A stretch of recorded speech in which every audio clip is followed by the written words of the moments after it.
Friends, जो हम दूसरों को देंगे वही हमारे पास लौट कर आएगा, फिर चाहे वो इज्जत हो, सम्मान हो या फिर धोखा।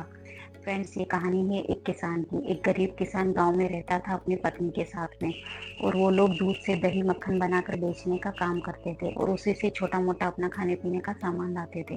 तो फ्रेंड्स, ऐसे ही एक दिन उसकी पत्नी ने उसे मक्खन बनाकर दिया। मक्खन जो है ऐसे 1-1 किलो के पेड़े बनाकर वो बेचता था। तो वो गया शहर की तरफ उसे बेचने के लिए। वहां पर उसने एक दुकानदार को वो दिए मक्खन, और बदले में 1 किलो चीनी, चाय पत्ती, थोड़ा साबुन, दाल वगैरह लेके वो वहां से निकला। उसके बाद में जो दुकानदार है वो उसे सारे जो मक्खन के पेड़ थे उसे फ्रीजर में रखने जाता है। तो रखते रखते उसे ख्याल आता है कि क्यों ना मैं एक को तोल के देखूं। तो वो जाता है और एक पेड़े का वेट करता है। तो जो है वो 1 किलो की जगह 900 ग्राम का निकलता है।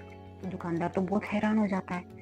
तो वो सारे पेड़े फिर से निकाल लेता है और सबका एक एक करके अलग अलग फिर से वेट करता है, और सारे पेड़े 900 ग्राम के ही निकलते हैं। तो फिर क्या होता है, हफ्ते भर बाद फिर वो किसान जो है उसके पास मक्खन के पेड़े लेके पहुंचता है।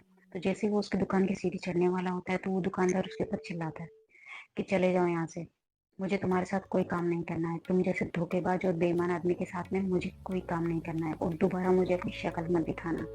तो फ्रेंड्स, वो बेचारा किसान बहुत ही विनम्रता से उसे कहता है कि भाई, आप मेरे ऊपर क्यों गुस्सा हो रहे हैं?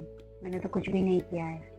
मैं तो जो आपसे 1 किलो शक्कर लेके जाता था उसे ही तराजू के एक पलड़े पर रखता था, क्योंकि हम जैसे गरीब लोगों के पास तोलने के लिए जो बांट आते हैं ना, वो खरीदने की हमारी हैसियत कहाँ है। तो इसलिए मैं 1 किलो चीनी रख देता था एक तरफ, और दूसरी तरफ मक्खन रख देता था। तो मेरी तो कोई गलती नहीं है। तो इसलिए फ्रेंड्स, जो जैसा करता है ना उसको वो भुगतना ही पड़ता है, लौट के फिर आता है।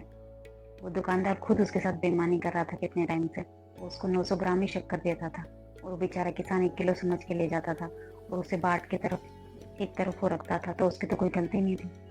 उस दुकानदार उसके साथ बेईमानी करता था, लेकिन उसको पता नहीं था, लेकिन फिर भी उसको अपना किया हुआ फिर से मिल गया।